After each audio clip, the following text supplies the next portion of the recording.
Juvenile fool. I've believed in many lies, but there's one to which I've always been immune, the one that celebrates youth as a time of rebellion, independence, and a love for freedom. I never gave credit to that nonsense, even when I myself was young and flattered by it. Quite the opposite, I was deeply struck, from an early age, by the herd mentality, the fear of isolation, the subservience to the prevailing voice, the eagerness to feel equal and accepted by the cynical and authoritarian majority, the willingness to give up everything, to sell out everything in exchange for a spot as a newbie in the cool group.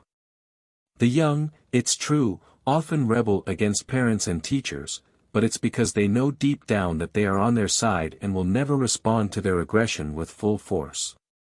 The fight against parents is a little theater, a game of rigged cards in which one of the contenders fights to win and the other to help them win.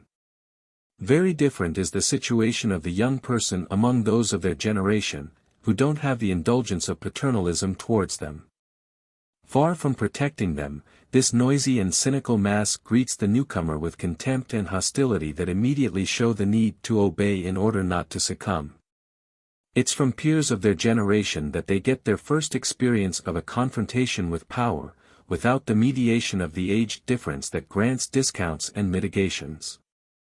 It's the realm of the strongest, the boldest, that asserts itself in all its rawness over the vulnerability of the newcomer, imposing trials and demands on them before accepting them as a member of the group.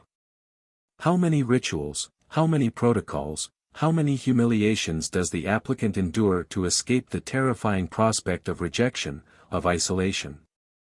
In order not to be returned, powerless and humiliated, to the mother's embrace, they must pass an exam that requires them less courage than flexibility, the ability to mold themselves to the whims of the majority, in short, the suppression of personality.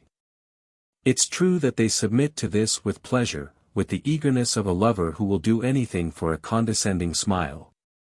The mass of peers ultimately represents the world, the larger world into which the adolescent, emerging from the small domestic world, seeks entry. And entry comes at a high cost.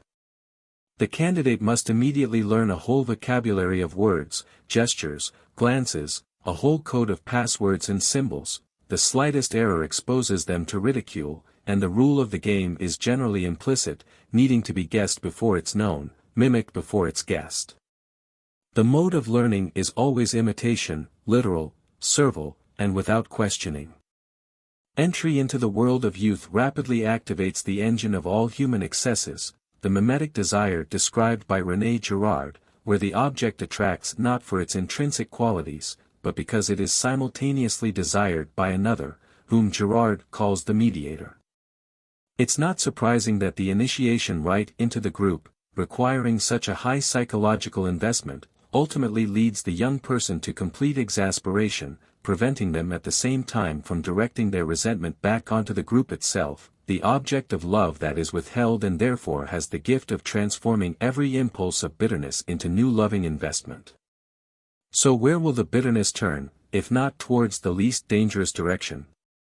The family emerges as the providential scapegoat for all the young person's failures in their rite of passage.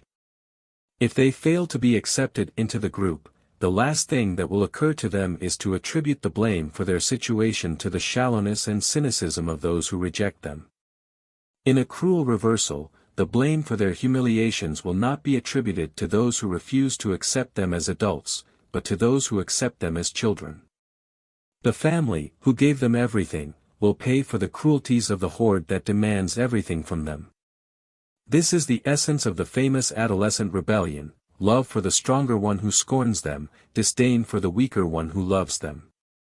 All mutations take place in the shadows, in the indistinct zone between being and non-being, the young person, in transition between what no longer is and what is not yet, is, by fate, unconscious of themselves, of their situation, of the roles and guilt for everything that happens within and around them. Their judgments are almost always a complete inversion of reality.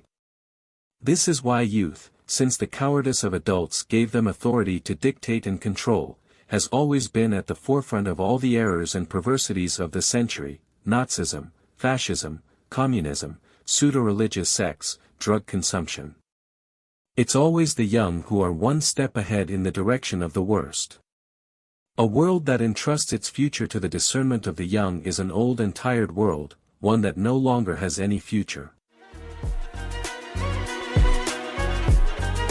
Don't forget to like and subscribe to the channel. This text was taken from the article, Juvenile Fool, written by philosopher Olavo de Carvalho in 1998.